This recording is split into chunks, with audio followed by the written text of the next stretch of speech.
পাওয়া গেছে আপনাদেরকে দেখাই।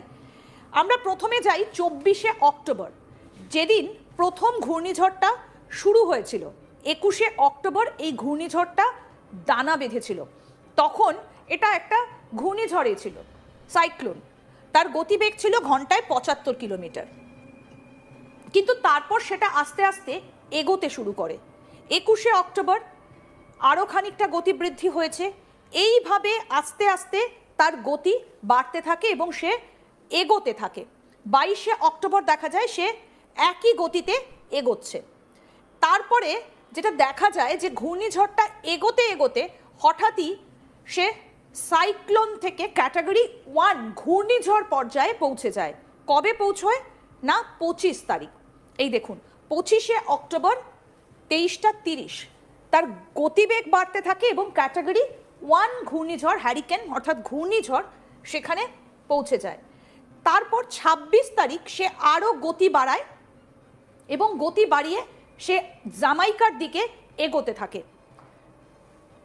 26 তারিখ 220 তার গতিবেগ হয় 220 কিলোমিটার প্রতি ঘন্টায় এবং সে আস্তে আস্তে আরও এগোতে থাকে জামাইকার দিকে। ইতিমধ্যে আমরা জানি যে তছনছ হয়ে গিয়েছে জামাইকার বিভিন্ন জায়গা। 5 লক্ষেরও বেশি মানুষ বিদ্যুৎহীন। মার্কিন ন্যাশনাল হ্যারিকেন সেন্টার জানিয়েছে যে মেলিসা জামাইকার পাহাড় অতিক্রম করে উত্তর পূর্ব দিকে অগ্রসর হওয়ার পরে কিছুটা দুর্বল হয়েছে, কিন্তু দেখুন 27 তারিখ আরও গতিবৃদ্ধি পেয়েছে 230 এবং তারপর আমরা দেখি যে 28 তারিখ তার গতি আরও বেড়ে যায় 280 কিলোমিটার প্রতি ঘন্টায় এবং তখন ক্যাটাগরি 5 অর্থাৎ ক্যাটাগরি 1 থেকে 2, 3, 4, 5 কতটা বিধ্বংসী হয়ে যায়। 28শে অক্টোবর জামাইকাকে কার্যত লণ্ডভণ্ড করে দিয়েছে এবং যেহেতু এই সবগুলোই দ্বীপপুঞ্জ এক একটা, সেই কারণে সমুদ্র থেকে প্রচুর পরিমাণে সে জলীয় বাষ্প সংগ্রহ করেছে এবং তার বেগ ক্রমাগত বেড়েছে। আপনাদেরকে জানাই যে কার্যত লণ্ডভণ্ড হয়ে গিয়েছে জামাইকার বিভিন্ন জায়গা, তছনছ হয়ে গিয়েছে, বিদ্যুতের খুঁটি উপড়ে গিয়েছে এবং প্রচুর মানুষের প্রচুর ক্ষয়ক্ষতি হয়েছে। এখনো পর্যন্ত কিন্তু এই ঘূর্ণিঝড় সেই ঘূর্ণিঝড়ের রেশ কাটিয়ে উঠতে পারেনি জামাইকা এবং স্যাটেলাইট ইমেজের মাধ্যমে আপনাদেরকে দেখাবো যে এর পরে কোন দিকে এগোচ্ছে মেলিসা। আপনাদেরকে দেখাই সর্বোচ্চ গতিবেগ 28 তারিখ 295 কিলোমিটার, 19:30 থেকে 20:30 অর্থাৎ 1 ঘন্টা সে তছনছ করে দিয়েছে পুরো জামাইকাকে। ক্যাটাগরি 5 মেজর ক্যাটাগরির হ্যারিকেন এবং 174 বছরে গত 174 বছরে এত বড় ঘূর্ণিঝড় এখনো পর্যন্ত দেখেনি গোটা বিশ্ব এবং যা ধ্বংসের ঘটনা ঘটেছে বেশ কয়েকটা জায়গা একেবারে বিচ্ছিন্ন হয়ে গিয়েছে। শুধু জামাইকা নয়, ঘূর্ণিঝড়ে বিধ্বস্ত হয়েছে আফ্রিকার বহু দেশ, যার মধ্যে রয়েছে কিউবার পূর্বাঞ্চল, হাইতির কিছু কিছু জায়গা। মেলিসা যেভাবে ধ্বংসলীলা চালাচ্ছে তাতে মৃতের সংখ্যা যে আরও বাড়বে সেটা নিয়ে কোনো রকম কোনো আশঙ্কা নেই। এবার আপনাদেরকে দেখাই যে কোন দিকে যাচ্ছে। আপনাদেরকে দেখাই 30 তারিখ অর্থাৎ আজকে সে কোন জায়গায় রয়েছে। এখনো পর্যন্ত কিন্তু সে ক্যাটাগরি 1 অর্থাৎ 29 তারিখ সে আবার গতি কিছুটা কমিয়েছে। সান্তিয়াগো দে কিউবাতে ছিল, আপনাদেরকে বললাম যে শুধুমাত্র জামাইকা নয়, কিউবারও কিছু কিছু জায়গা, সান্তিয়াগো দে কিউবা সেখানকারও কিছু কিছু জায়গাতে সে রীতিমতো তাণ্ডব লীলা চালিয়েছে। গতকাল 29 তারিখ আপনারা নিশ্চয়ই বুঝতে পারছেন যে 29 তারিখ 185 কিলোমিটার প্রতি ঘন্টায় এই ক্যাটাগরি 3 এই যে ঘূর্ণিঝড়, সেই ঘূর্ণিঝড় তার শক্তি বাড়িয়েছে এবং তছনছ করেছে। তবে কিছুটা এবারে তার গতি কিছুটা কমেছে 29 তারিখ।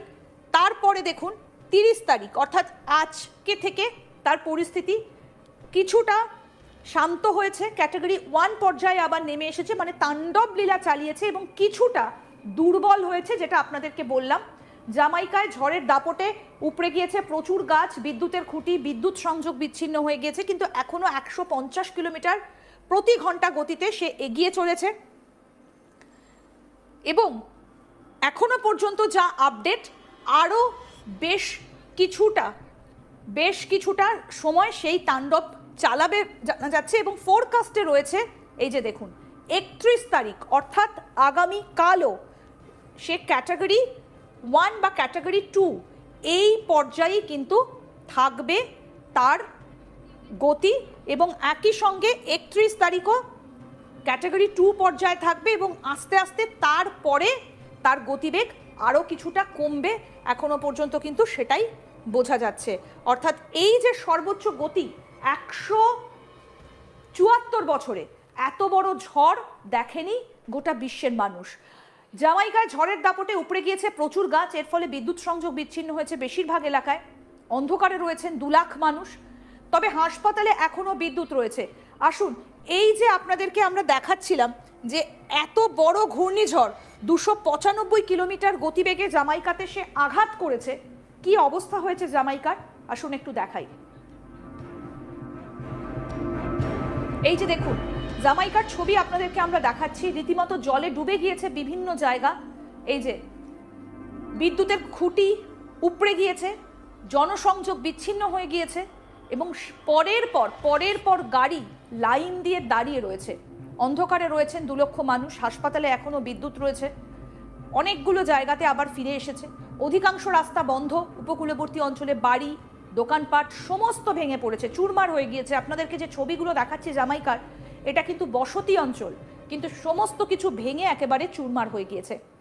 আগে থেকে স্থানীয়দের নিরাপদ এলাকায় সরানোর জন্য বড় বিপদ এড়ানো গিয়েছে এটা প্রশাসন মনে করছে। তবে জামাইকায় ভয়ঙ্কর প্রাকৃতিক দুর্যোগ, সেখানে 25,000 পর্যটক আটকে রয়েছেন এখনো পর্যন্ত, যেটা সব থেকে বেশি চিন্তার বিষয়।